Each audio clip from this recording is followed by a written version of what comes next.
యాత్ర కాదు మోకాళ్ళ యాత్ర చేసిన బీఆర్ఎస్ కు డిపాజిట్లు కూడా రావని సెటైర్ లేశారు మంత్రి కోమటిరెడ్డి వెంకటరెడ్డి 25 మంది బీఆర్ఎస్ ఎమ్మెల్యేలు కాంగ్రెస్ లో చేరేందుకు సిద్ధంగా ఉన్నారని ఆయన అన్నారు. జిల్లాకు కరువు తెచ్చిన కేసీఆర్ ఇప్పుడు ఏ ముఖం పెట్టుకుని మిర్యాలగూడకు వస్తున్నారని ఎద్దేవా చేశారు. మతాలను రెచ్చగొట్టి బీజేపీ రాజకీయాలు చేయడం సిగ్గుచేటని, ఇండియా కూటమి అధికారంలోకి వస్తుందని ధీమా వ్యక్తం చేశారు కోమటిరెడ్డి.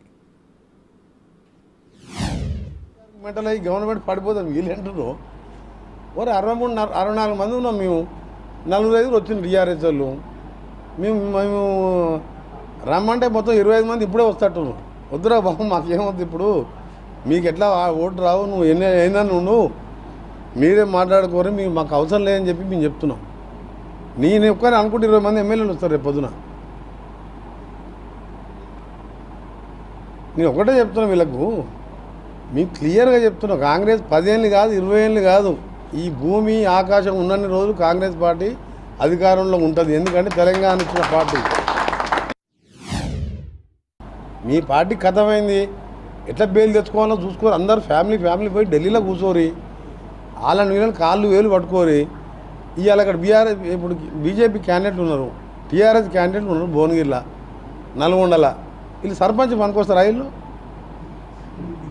బీజేపీ క్యాండిడేట్ ఉన్నాడు, ఒకసారి ఏదో గాలి వచ్చి ఎమ్మెల్యే అయ్యిండు ఉత్తమ్ కుమార్ రెడ్డి మీద. ఆయనకి డిపాజిట్ వస్తుందా? ఇక్కడ ఆయనకి డిపాజిట్ రాదు, ఈయన సర్పంచ్ కూడా గెలవడు. ఇక్కడ నల్గొండ అభ్యర్థి మొన్న ఆయన వాళ్ళ తమ్ముడిగా పోటీ చేసిన ఆయన ఎన్ని ఓట్లు వచ్చినాయి? నాకు వచ్చినంత మెజార్టీ అన్ని ఓట్లు కూడా రాలే. ఈయనంట ఈయన ఎంపీగా అవుతారంట. వాళ్ళ ఊళ్ళో పోయి సర్పంచ్ అయితే తెలుస్తుంది. ఇక బీజేపీ ఎప్పుడైతే మోడీ నిన్న మాట్లాడిన మాటలు, చేసిన మోసాలు 10 ఏళ్ళల్లో 2 కోట్ల ఉద్యోగాలు పోయినాయి, 10 లక్షల అకౌంట్ అని చెప్పి ఇవాళ హిందువులను రెచ్చగొడుతున్నాం.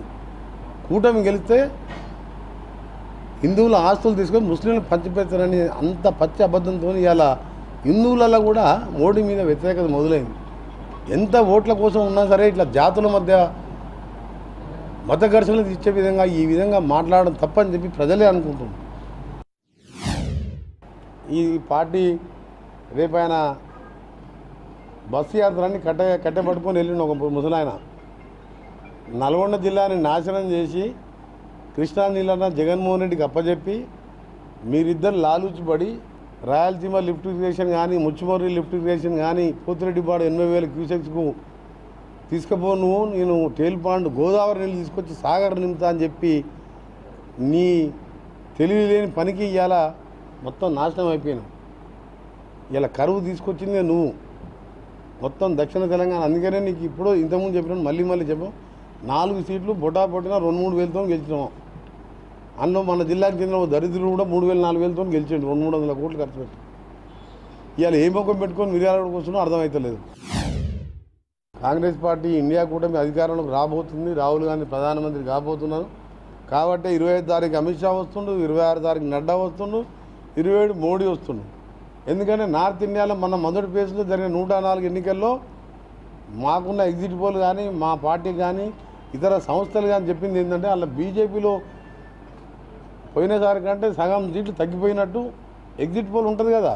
పోలింగ్ అయిపోయిన తర్వాత 100 సీట్లలో 30 సీట్లు దాటుతలేదు బీజేపీ. అందుకని సౌత్ ఇండియా మీద దృష్టి పెట్టి ఆయన వాయిస్ పెంచి కాంగ్రెస్ పార్టీకి వెళ్తే హిందువుల మెడలలో ఉన్న బంగారం వాళ్ళ ఆస్తులు ఉంచుకుపోయి ముస్లింలకు పంచి పెడతారని ఎవరైనా ప్రధానమంత్రి మాట్లాడతారు? ఎవరైనా? దాన్ని తీవ్రంగా ఖండిస్తున్నాం.